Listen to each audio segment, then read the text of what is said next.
Before you hit file on your tax return, I want you to pause because most IRS notices don't come from aggressive tax strategies. They come from easily avoidable mistakes made right up before you file. Today, I'll be walking you guys through the last things that you should be doing right before you hit file on your tax return to put yourself in the best position moving forward.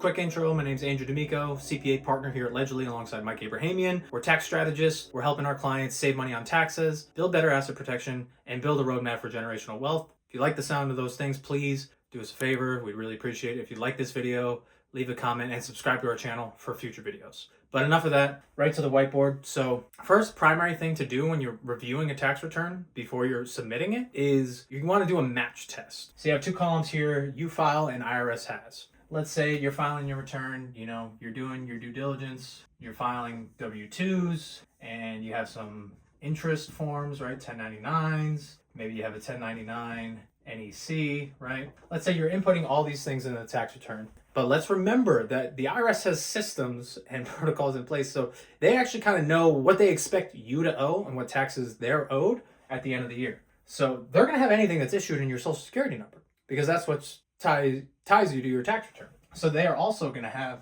your W-2s.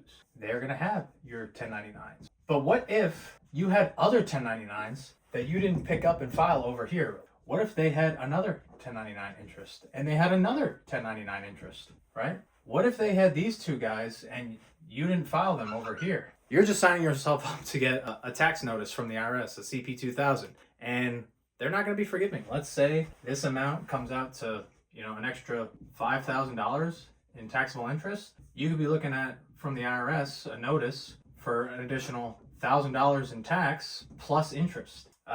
If we have it, why don't we just report it and take care of it now and avoid this interest piece, right? We're not trying to slip one past the IRS. Listen, they have the answers to the test more or less already. And a lot of the planning has already gone out the door once you pass 12/31, which we're in April now. So listen, if you're getting these forms to your social, pick them up on your return. And before you file, make sure that you've done your due diligence. You've collected all your W-2s. You've gone into all your brokerage statements or wherever you have an investment account. You've pulled down your tax forms and you are filing them over here. You're picking them up. So that's first and foremost checklist item to do is, hey, just make sure you're not hiding anything. Listen, tax avoidance is legal. That sounds wrong. But tax evasion is fraud. That's illegal. So we don't want to fall into that bucket. And then next, before you're self-submitting your return, I want you to verify some things for me. Well, really not for me, but for yourself. And there's a few different buckets here. Number one, I want you to verify your tax payments. And what do I mean by that? Notice on your W-2, you are going to have withholdings, right? Those essentially estimated income tax payments that are deducted from your paycheck every single week or every 2 weeks, and that are going to the feds and maybe even the state if you have state income tax. Whatever number is on that W-2, make sure your withholdings are in the system correctly because you already paid the tax, so let's go ahead and take credit for it. Also, what about estimates? If you're familiar or you've had a tax preparer before and they give you vouchers with your return, what we'll be doing for a lot of clients, and we already have done, is some of them choose the option like, hey, my income's going to go up next year. Haven't changed my withholdings. I think I'm going to owe again next year. Okay, so we might give you vouchers or estimates to pay. If you've made those payments throughout the year, make sure you're picking up and claiming them on your return because you've already paid that income tax. So let's make sure the IRS knows that, hey, we've already paid this. We're taking credit for that. Another big area to verify is carryforwards. What do I mean by that? So this isn't going to apply to everyone, but check prior year's return. So check PY return for things like capital loss carryforwards. CF carryforward. Capital loss, if you're familiar, you're only allowed to deduct up to $3,000 in capital losses unless if you have capital gains to offset that income. Simple example, you took a $10,000 capital loss, maybe some stock absolutely tanked and you sold it, you lost 10 grand on it. Okay, in the year that you lost it, assuming nothing else, you can deduct up to $3,000 of that loss. The remaining $7,000 isn't lost, it's reported as a carryforward. Look at your last year return. Do you have any of those carryforwards? Because we want to make sure that's input into the next tax return so we can claim that and we're going to salvage it and hold it on until when we do have other passive income to offset it. So that's a big one. Another one we see too is charitable contributions. There's a calculation where it might work out where you're itemizing your deductions, you like to do charity, And there might be an event, a scenario where you're not allowed to take all of those deductions for the charity. Same deal. It gets carried forward until a year where you can't use it. So again, that's why we start with checking back to that prior year return and making sure we're picking that up on this year's return, because it needs to get reported. We don't want to go back and have to amend a return. Other things, you might have some potential credits like foreign tax credit. And another one I've seen is depreciation adjustments. Now, this might be more for business owners, but I have to put it up there because we just saw this recently. Client came to us. There's differences between federal and state depreciation rules. If you've heard us talk about bonus depreciation or Section 179 depreciation, client could take 100% deduction for, let's say, a $50,000 item, but the state says, no, you can only deduct 20% of that in year one. So you have to add back the 40.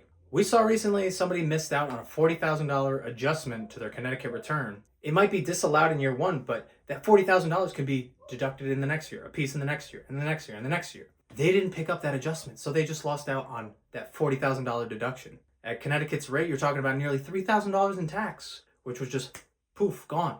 Again, maybe a little bit more business oriented, but think about that if you're filing returns, if there's any adjustments or state carry forwards as well. And then run out a bit of room here, we'll squeeze it in down here, but bank info. I want you to verify your bank info. I don't care if you are getting a refund or if you are direct debiting your account for estimated taxes or payment with an extension or something of that nature. But let's confirm our routing. Let's confirm the bank number. Because if we get these wrong, then hell, if the IRS sends it to an account and you misput the information, it's going to somebody else, or even worse, it gets lost in transit or it fails. And it's just one big headache down here. Again, with personal information too, like social security numbers, names, if you have dependents. I say bank info, but really in this section, I'm just talking about verifying all of our personal information, just so what we're saying that we're doing on our return marries up with what the IRS is receiving.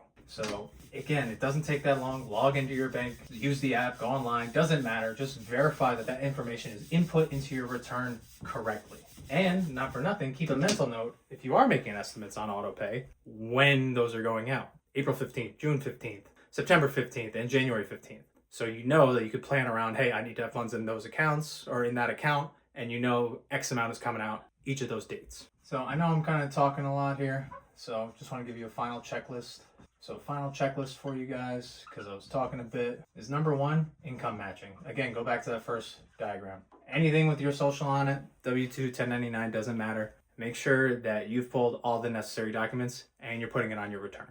I also want you to verify tax payments, right? That piece I was talking about, withholdings and estimates. Check prior year return. Again, there we're going to be thinking about any potential carry forwards that we need to make sure get picked up on this year's return. Make sure your federal and your state returns tie out. Again, because a lot of times on a W-2, if you're somebody that's working in multiple states, maybe you have an income obligation in more than one state, and not just your residential. If you did some work around the country, you got to pay income tax in those states. And the W-2 will break out those wages by state and those income tax withholdings by state. So you might have multiple states that you have to file. So make sure your tax forms, especially if there's state information in there, are tying out to what's on your state return. And then last but not least, that piece I was talking about, that banking info. So going through this exercise is just going to make sure that you know, hey, what am I actually filing? Do I understand what I'm filing? Do those numbers make sense? And any potential taxes owed or due back to you, do those make sense? So I know that was quick and dirty, and we're coming up on the deadline here, but I urge you, please, if you're self-preparing, slow down, go through this exercise. If, hey, you think it's too much for you and you need some help, reach out to us. We do prepare individual returns. Granted, it's a little bit late now, probably put you on extension, but it might be time to start getting a tax preparer in the mix because, hey, once we get a preparer, they can review your situation and come to you with strategy. Hope you guys found this video helpful. Please like, comment any questions, and subscribe to this channel for future videos, and you'll see us on the next one.